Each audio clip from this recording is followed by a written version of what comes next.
Ça, là, on va regarder ça un instant, voir qu'est-ce que ça veut dire. L'année passée, vous avez acheté une maison, pour rendre ça très simple. Vous avez acheté une maison pour 100 000. C'est aujourd'hui pour 100 000 à Montréal d'un garde-robe. Mais, on jase.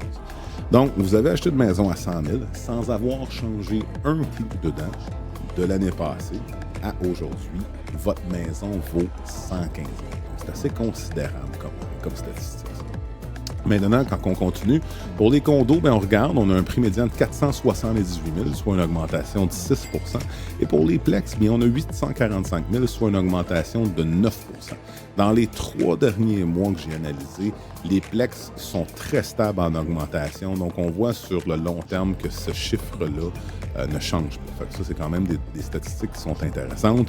On a 9 167 inscriptions qui sont en vigueur, soit une augmentation de 11 % en comparaison à l'année passée. Maintenant, quand on rentre dans le domaine de l'unifamilial, ce qu'on voit, c'est qu'on a eu 419 ventes de maisons, soit une augmentation de 45 %.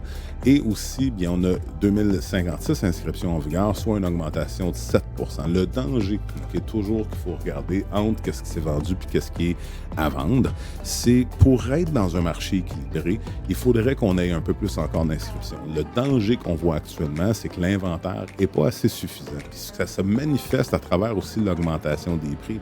Ça ici, c'est la courbe de 2023. Okay? Puis ce qu'on voyait en 2023 à cause de la hausse des taux d'intérêt, c'est que septembre, octobre, il y avait eu des chutes.